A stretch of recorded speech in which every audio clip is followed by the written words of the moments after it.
Here we are on Grand Valley State University's campus where we have our Antrum technology installed, and we're going to go over how to install a faceplate. So you can see our wall plate is already installed in the breathing zone just above the thermostat. The tubing has already been ran, so this tubing is run from this particular room back to the monitoring panel, which you'll see in a minute. The wall plate has been fastened to the wall. Then we have our faceplate. So before we fasten the faceplate, using the two snap hooks on the back end, we're going to attach the tubing to the faceplate. You need a union push to connect. Push this on the faceplate.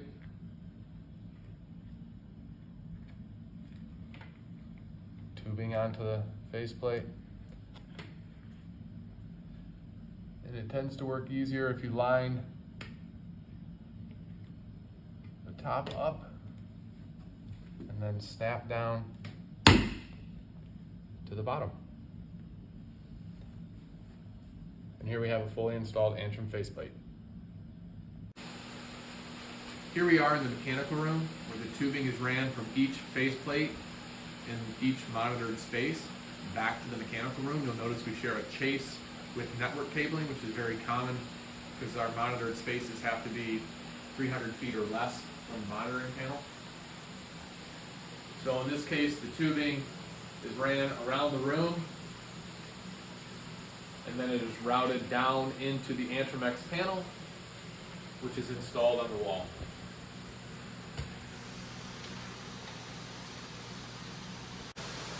Now we're going to review the installation of the air accelerator.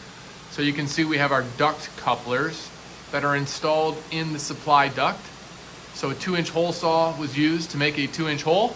The duct coupler was secured to the ductwork using number 10 self-tapping screws. We have our 2-inch tubing that was ran to our air accelerators. You can see both of them.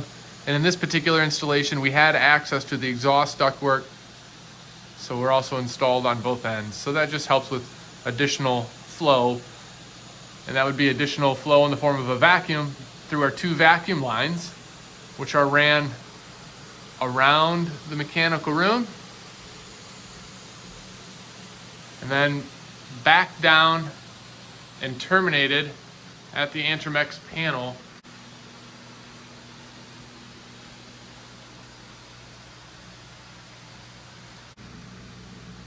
We know we installed our air accelerator correctly when we have flow.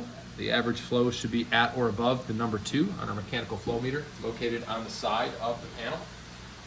Now we're going to open the AntrumX panel so we can see where the tubes are terminated and some of the field connections that need to be made.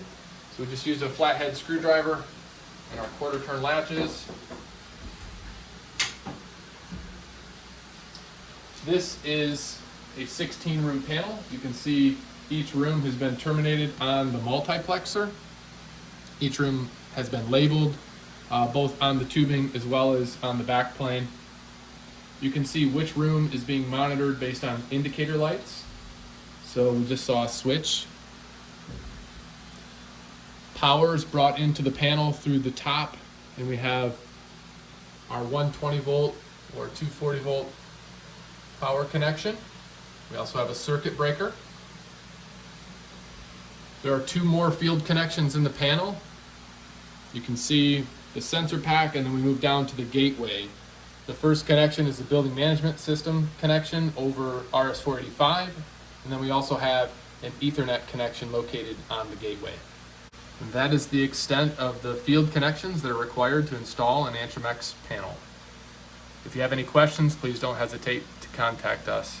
support@antrum.com. Thank you.